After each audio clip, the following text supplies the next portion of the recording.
Hello, my YouTube friends. I hope you're all doing well. Today we're going to talk some Target and see how that goes.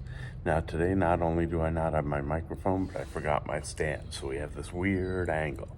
I hope it's okay, and I hope you guys don't mind, but we'll still do our video. It's 5 a.m., last day in Munich on our way to Milan, so should be a good video today.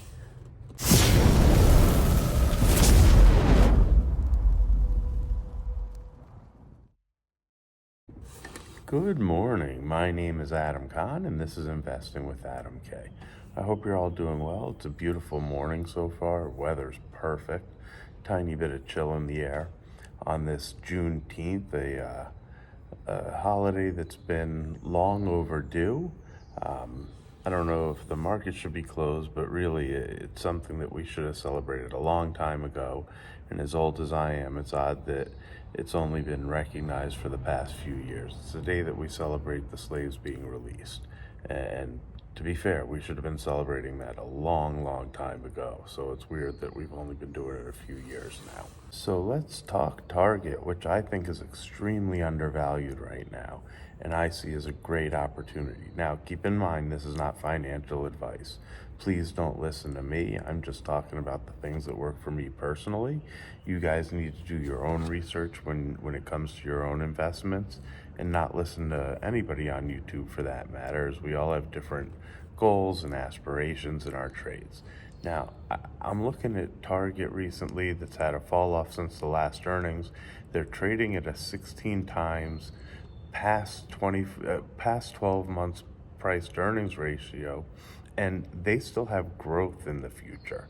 I think the news of them needing to cut prices and things getting more competitive and it putting into light that the slowdown could be happening is causing it to get completely undervalued.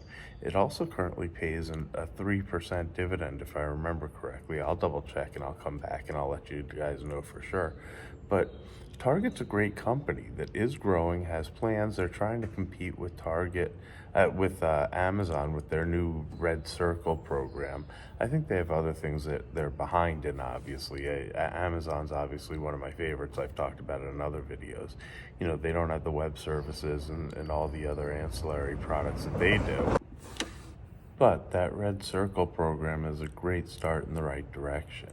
You know, it's free delivery within 2 hours of ordering your products online. I see it as a good way to start competing, and I think Target's a great company with it.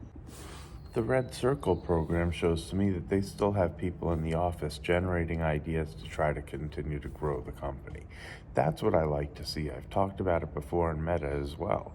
You know, a little off topic, but what Mark Zuckerberg shows me by switching to the metaverse and moving in that direction is that he's still trying to grow the company. That he isn't going to just sit on the laurels of Facebook and Instagram and just become a cash cow where he uses those revenues to start paying dividends. He still has vision to grow the company, which I think is really cool.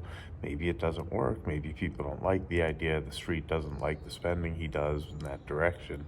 But that's actually what I do like. I feel similar with Target, where when I see that Red Circle program and what they're trying to do, they have innovators still working in that company. Maybe what they do doesn't work, but they're obviously trying to compete on some level and continue to grow. And all the complaints about the wokeness and everything else, understand, I don't think these companies really have political agendas. I think what happens is they do their analysis of their customer base and they think that'll help sell product. If they didn't think it would, they wouldn't do it. But that's just my guess. I don't think it's somebody up there with some opinion about how they feel about certain people's lifestyles. I just think it's a company doing what they can to drive profits. And my three retail plays would be Target, Costco, and Amazon. Like, those are the three companies I really like that I feel like even if there is a slowdown, they'll be able to adjust. I think people are still going to shop at Target. They're obviously still going to use Amazon. And in the last recession, Costco actually picked up because people saw it as a place to save money when they bought in bulk. Now, if we have a slowdown, I don't know that that'll be the same again, but I see a different avenue for Costco, which is I keep looking at them and seeing 850 stores or some number around there and think, my God, they have room to grow that company immensely over the next 5 or 10 years if they choose to. In terms of travel, boy, every time I go away, I get to see some things that I think, man, America's doing some things really right, and boy, I think America's doing some things really wrong. I don't know what it is with our work ethic, but when I go around Germany, it's really nice to see the workers and how hard they do their jobs, and they take pride in what they do.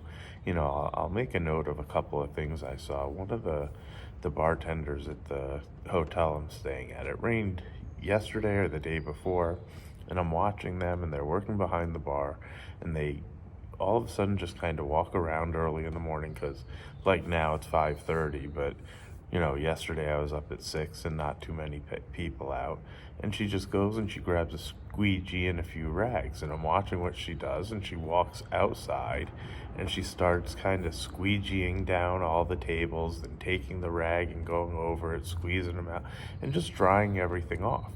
I don't think this was part of her job description. I think she just saw it, saw that it didn't look good, and decided, geez, I should go make that nicer for the people that would be there. I don't see us doing those things. And then as we're walking to the train yesterday, I saw two people. One who was actually on top of an awning, cleaning the sign on the wall of I couldn't believe they had taken a ladder, climbed up there, and started doing that. And when I see these things, they're not large shops, so I don't see anybody telling them to go do these things. I really think they're just seeing something that needs fixing and working on it. And then I saw another lady at the shop right next door, and she's washing down the window, which you might see in the US too. But she took a little tool and started scraping along the edges to make that nice. Like, it really is nice to see people doing those things, and they seem really happy at work. I think it's just a pride in work.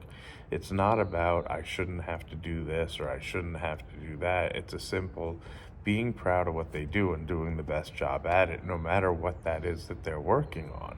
And somewhere along the lines, I feel like that got lost in America, where I really believe, now I'm not old enough to know, I wasn't there, and maybe things have been the same way forever, and it's just that I'm getting older. But it feels like there was a little bit of that years and years ago that doesn't seem to be around anymore. So just one of the things I noted here in Germany, I saw similar in Asia as well when we went there last year.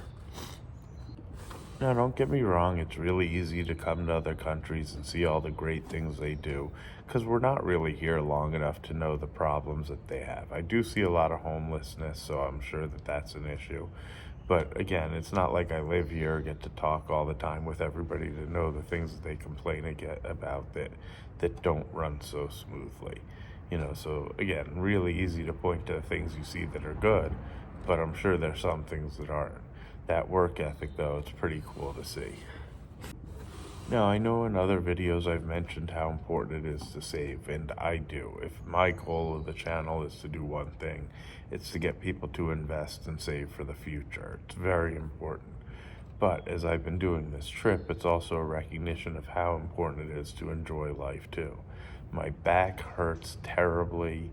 My butt hurts on, today we're gonna have a 8-hour train ride, and I know by the time we're getting off the train, my butt's gonna hurt as well. But when I tell you my back hurts, even now sitting here, every time I sit for too long, when I stand up, it takes a while for me to readjust and my back not to hurt anymore. So enjoy life while you have the energy and while you're young, because what I worry about is another 10 or 20 years, it's only gonna get worse. And it'll get harder and harder to do. The time with our families and friends and enjoying life is so important. You really have to take some time and appreciate the little moments. So I feel really fortunate to be here with my son and my wife. One of the few that I think I really enjoy my wife and my time with my family. I hope you guys do as well. Like any man, I make some jokes, but they're really just jokes. The fact is, I feel really fortunate, and getting to go on this trip is just a reminder of that. And life is short, guys, so enjoy it, have fun, try to take the bad with a grain of salt, and remember that our time is so short, it's precious. So anyway, I don't want to be too over dramatic, but it is what it is. So have a great day. Happy Juneteenth. Sorry the markets are closed today. If you haven't already, do me a favor and hit that subscribe button, smash that like button, make some comments, and let me know what you guys think. Have a great day. Bye-bye.